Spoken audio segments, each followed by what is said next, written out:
அவர் எல்லாம் லைட்ஸ் இருக்கிறதுன்னு சொல்லுவாங்க இல்லையா சினிமாவில், அந்த லைப்பு அப்படிங்கிறது அவருக்கு ஆரம்பத்துலேருந்து நாடகத்துலேருந்து சரி, அதுக்கப்புறம் நடிக்க வந்ததுலேருந்து சரி, இன்னைக்கு வரைக்கும் பார்த்தாலும் அதே ஒரு இதில் தான் இருந்துட்டுப்பாரு.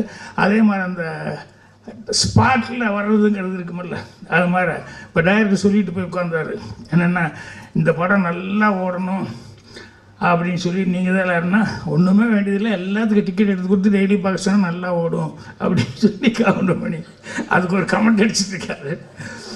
ஸோ அந்தளவுக்கு அவர் கவுண்டமணி அவர்கள் நாங்கள்லாம் ஒரே ரூமில் இருந்தோம் அப்படிங்கிறது, இன்னும் சினிமாவில் இருந்துருக்கோம் அப்படிங்கிறது ரொம்ப ரொம்ப சந்தோஷமாக இருக்குது. அதனால் கண்டிப்பாக அவருடைய மரியாதைக்கு, அவருடைய சர்வீஸ்க்கு அவர் மேலே இன்னும் ஜனங்கிட்ட அந்த இது இருக்குது. அதனால் அதுக்காக இந்த படம் சிறப்பாக ஓடும். அப்புறம் இந்த படத்தில் ரவிராஜா ப்ரொடியூசர் வர முடியாமல் போயிடுச்சு. ஆனால் இணை தயாரிப்பாளர் லட்சுமி ராஜன் வந்திருக்காரு, நல்ல சிறந்த மனிதர். அவங்க கடுமையாக ஒத்துழைப்பு கொடுத்துருக்காங்க இந்த படத்துக்கு.